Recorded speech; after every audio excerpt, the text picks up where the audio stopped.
Bonsoir tout le monde, donc on continue avec cette deuxième partie. Donc le temps de réponse, on l'a terminé. Le deuxième temps significatif qui caractérise la rapidité d'un système, c'est le temps de montée. Le temps de montée. On le nomme Tm. Donc le temps de montée, c'est quoi? Le temps de montée, c'est le temps nécessaire pour passer, en fait c'est un intervalle, pour passer de 0,1 S l'infini à 0,9 S l'infini. C'est le temps nécessaire pour que la réponse passe de 0,1 de sa valeur finale jusqu'à 0,9 de sa valeur finale. Donc on peut l'extraire aussi à partir du graphe. Comme on va voir, il y a une approximation pour le calculer. Donc 0,1 de S l'infini, ce n'est autre que 0,1 de K. Donc 0,1 de K, ça va être quelque chose ici, on va dire. 0,1 de K, c'est ici. 0,9 de K, ça peut être là, par exemple. Donc, quand on a une échelle précise, on utilisera notre échelle précise. Donc, nous avons 0,1 à l'almunhana. On save le premier point. Je vais faire en rouge. Et 0,9. Nous sortons. On a nos deux points. Fawasil, tartibat 0,1 et 0,5. Et donc, T l'infini. Le temps de montée, c'est l'intervalle entre ces... C'est l'intervalle entre ces deux points. C'est-à-dire que c'est هذا ناقص هذا. نجبد T l'infini. Temps de montée. Donc, le point, c'est le facilat à 0,9K. Le point, c'est le facilat à 0,1K. Et donc, le temps de montée à partir du graphe, c'est ça. Si je connais T, le temps de montée, c'est approximativement 2,2 T fois T. C'est ça.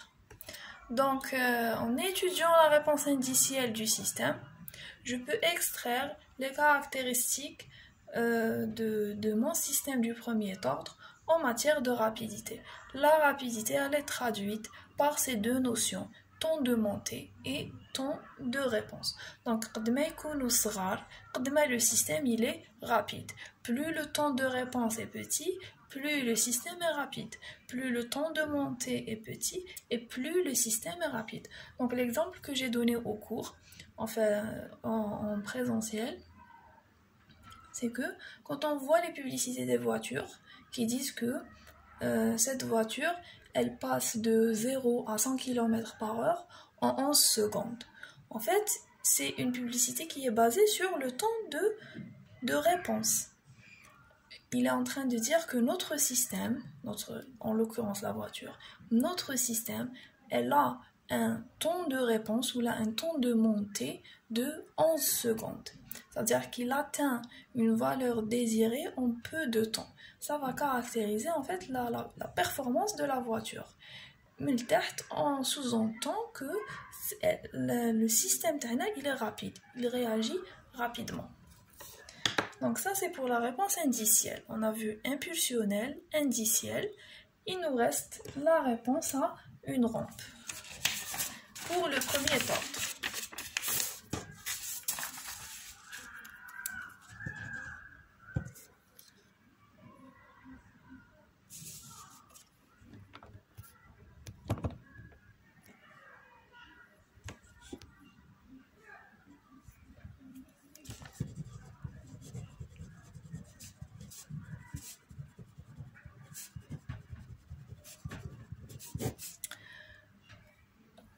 Donc la réponse à une rampe, c'est flou.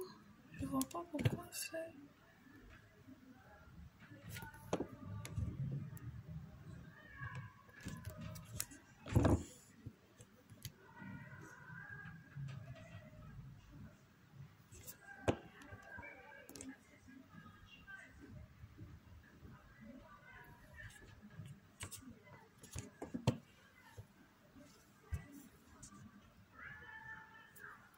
Donc la réponse à une rampe. La réponse à une rampe, c'est la réponse lorsque E de t égale à t. Donc toujours là, c'est le système du premier ordre. Et on cherche S de P pour faire L moins 1 et trouver S de T. Donc E de T égale à 1 ou E de P égale à 1 sur P carré. Donc une rampe c'est quoi? Une rampe c'est l'équation E de T égale à T. C'est ça. C'est ça la rampe. Donc on va la passer rapidement. Donc la caractéristique qu'on va tirer de la réponse à une rampe, c'est la caractéristique de précision. Donc on aura que S de P est égal à K sur P carré 1 plus TP. Et de là, S de T va être égal à L moins 1 de S de P. Et ça sera égal à K fois T moins grand T moins la constante de temps plus K plus KT exponentielle moins T sur T. Donc si je viens dessiner ça en fait,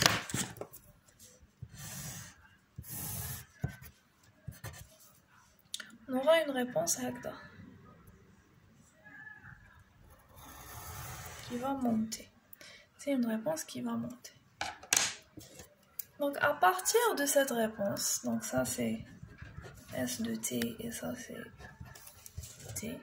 À partir de cette réponse, je peux extraire ce qu'on appelle, je peux connaître la précision ou ce qu'on appelle erreur de traînage.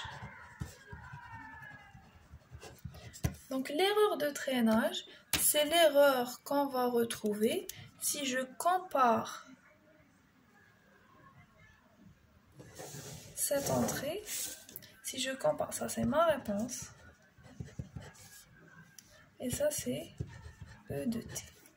On trouve que le système tannant, il va toujours suivre l'entrée, mais en gardant toujours une erreur constante ici, qu'on appelle epsilon, et epsilon est égal à K fois T. Donc, قد ما تكون la constante de temps كبيرة, قد ما تكون l'erreur de traînage كبيرة. قد ما يكون le gain كبير, قد ما تكون l'erreur de traînage كبيرة. Donc, elle est proportionnelle au produit du gain statique et de la constante de temps. Donc, c'est ça pour l'étude temporelle d'un système du premier ordre. On a trois réponses temporelles, la réponse impulsionnelle, la réponse indicielle et la réponse à une rampe, desquelles on peut extraire les caractéristiques du système en matière de rapidité, temps de réponse et temps de montée, et en matière de précision, qui est l'erreur de traînage à partir de la réponse à une rampe. Donc ça, c'est pour le système du premier ordre. Maintenant, on va passer à la deuxième catégorie du système, c'est le système du second ordre.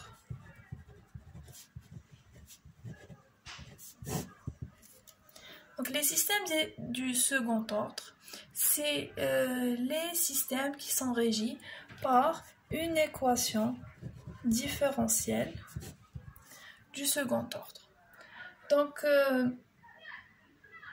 une équation différentielle du second ordre va être égale à A2 sur dt2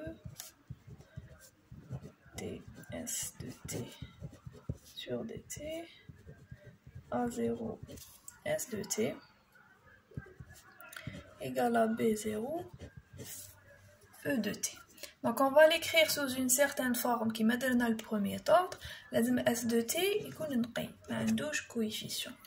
On aura en fait c'est A2 A0 D2 S de t sur dt2 plus A1 sur A0 ds de t sur dt plus s de t égale à b0 sur a0 e de t. Dorénavant, ces coefficients qui m'assimilent t et k le premier ordre, on va appeler ça, on va retrouver, c'est bon, 1 sur oméga n carré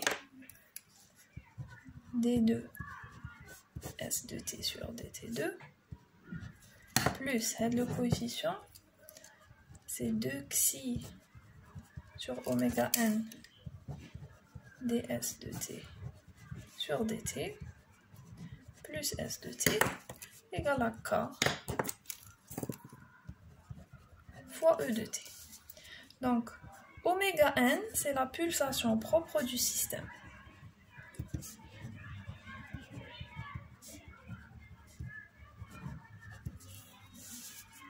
Xi, c'est le coefficient d'amortissement.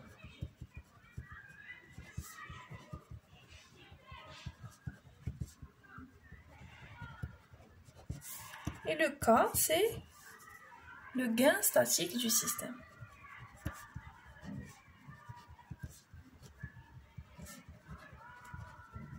Donc un système du second ordre, il est caractérisé par 3 paramètres. Oméga n, xi et k. Donc elle dit c'est xi.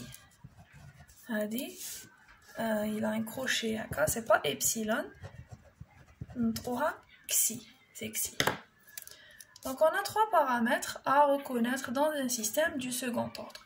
Donc il faut comprendre qu'un système du second ordre, il est la plupart du temps pseudo-périodique. Pseudo-périodique, ça veut dire qu'un do tawatur, un do nabd, le système. Donc la pseudo-période, elle est caractérisée par la pulsation. Une pulsation, on nabd tel système, c'est tawatur les dorbeh le système. Donc les systèmes du deuxième ordre, c'est un oméga n qui les caractérise. C'est inhérent au système. Chaque système a un do oméga n terme. Coefficient d'amortissement, c'est un coefficient qui caractérise en fait qui caractérise l'allure avec laquelle notre système va s'éteindre. C'est-à-dire qu'il va commencer notre système qui coule à entrée libre, il va commencer à réagir avec une certaine pulsation et il va s'atténuer avec un coefficient d'amortissement.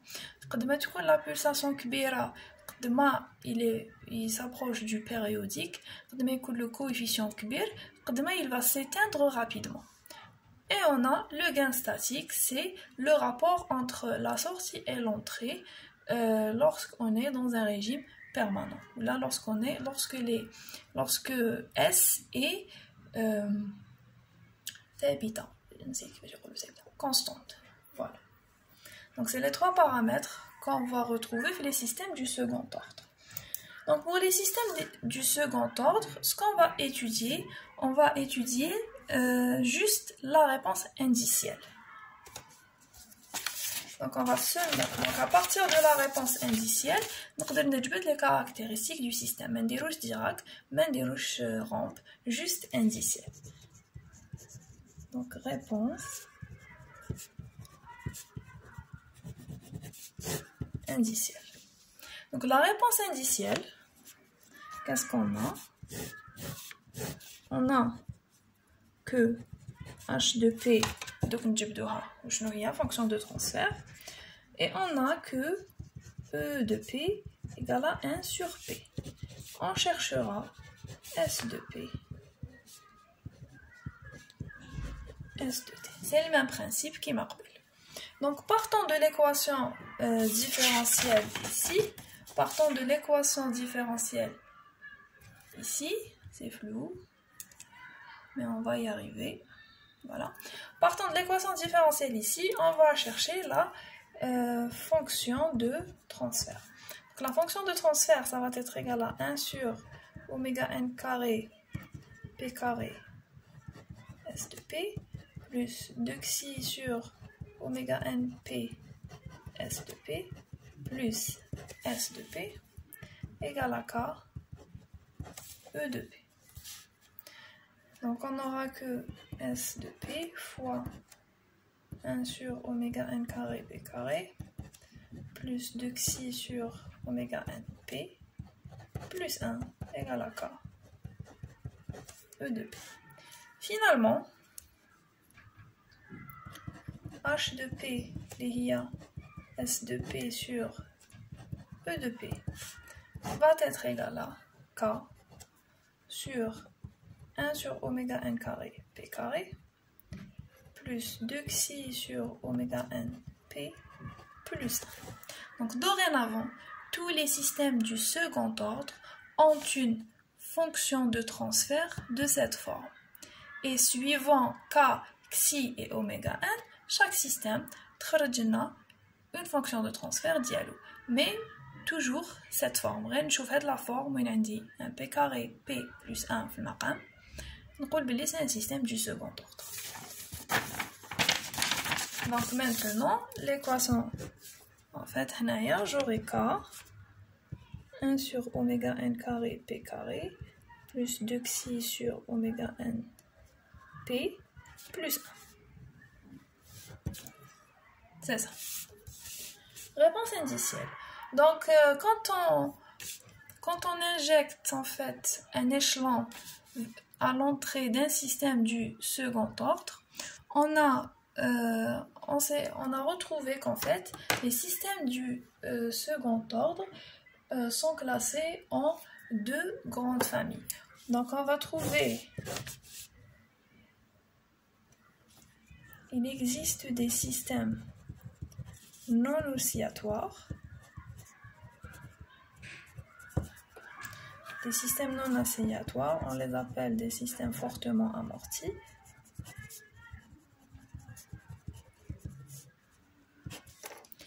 Et d'un autre côté, on a des systèmes qui sont pseudo-aléatoires. Pseudo-oscillatoires.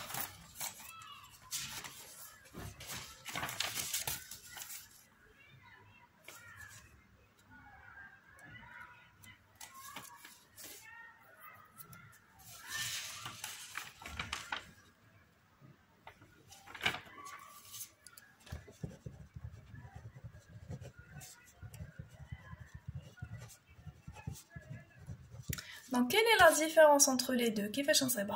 La différence entre les deux, je vais la retrouver à partir de xi. Qui compte xi supérieur ou égal à 1. Je suis dans un système du second ordre non oscillatoire, amorti. Qui compte le xi entre 0 et 1, je suis dans un système du second ordre pseudo-oscillatoire. Et donc, on va voir la réponse, l'allure de la réponse indicielle des systèmes non oscillatoires et des systèmes pseudo-oscillatoires. Donc un système non oscillatoire, lorsque je n'appelle une réponse, une entrée échelon, je vais me retrouver avec quelque chose comme ça. Tac. Donc, il diffère du premier ordre, alors que le premier ordre, كان هكذا. Donc, il y a une tangente à 0. La tangente à 0, elle est égale à 0. Donc, système non oscillatoire, il a cette réponse. Il va tendre vers K. Et ce que j'ai à retenir, c'est que le xi, le système TRI, il devient lent. C'est-à-dire que طول باش يلحق للك هذاك. Donc هذا قد ما يكون xi كبير على 1. Et la réponse la plus rapide, elle est caractérisée pour xi égale à 1. Donc lorsque xi égale à 1, nous avons la réponse non oscillatoire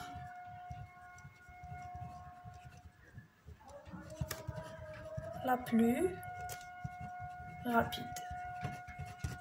Nous avons la réponse non oscillatoire la plus rapide pour xi égale à 1.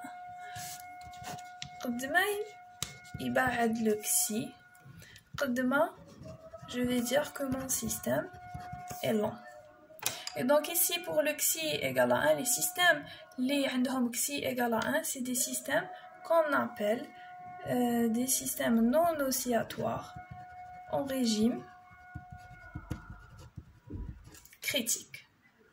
Donc, première catégorie des systèmes du second temps, c'est les systèmes non oscillatoires. Système non oscillatoire, donc xi supérieur ou égal à 1. Qui xi égal à 1, c'est un système en régime critique, c'est la réponse temporelle la plus rapide. قد ما يكون le xi بعيد على الواحد, قد ما je dirais que mon système il est lent. Je reste toujours dans le non oscillatoire.